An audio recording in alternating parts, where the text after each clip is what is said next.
Mobile স্ক্রিনে এখন আপনি যে কোডটা দেখতে পাচ্ছেন *62# এই কোডটা ডায়াল করে আপনি কিন্তু দেখতে পারেন আপনার যে সিমটা সেই সিমটা কেউ হ্যাক করেছে কিনা অথবা সেই সিমের কল কেউ ফরওয়ার্ড করে নিচ্ছে কিনা সেটা কিন্তু আপনি দেখতে পারেন। দেখুন এই সিমের উপরে ডায়াল করে দেওয়ার পর এখানে দেখুন সবগুলো কিন্তু নট ফরওয়ার্ড লেখা আসছে।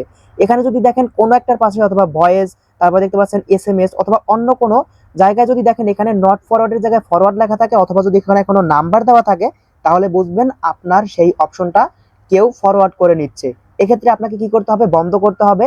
এখন বন্ধ কিভাবে করবেন? এজন্য এখানে আপনি ডায়াল করবেন #0002#, এটাকে আপনি ডায়াল করে দিয়ে এখান থেকে প্রথমে যে সিমটার উপরে ডায়াল করছিলেন অথবা চাইলে এই কোড দুইটা আপনার প্রত্যেকটা সিমে ডায়াল করে দেখতে পারেন কোনো সমস্যা আছে কিনা। তো আমি প্রথম সিমটার উপরে ডায়াল করে দিলাম। কেউ যদি আমার সিমটাকে ফরওয়ার্ড করেও থাকে দেখতে পাচ্ছেন সেটা কিন্তু বন্ধ হয়ে যাবে এই কোডটা ডায়াল করার পরে। তো এভাবে কিন্তু আপনি খুব সহজেই নিরাপদ থাকতে পারবেন। যদি ভিডিওটি ভালো লাগে পেজটি ফলো করুন, চ্যানেল থেকে দেখলে সাবস্ক্রাইব করে সাথে থাকুন আর ভিডিওটি শেয়ার করে বন্ধুদের দেখার সুযোগ করে দিন।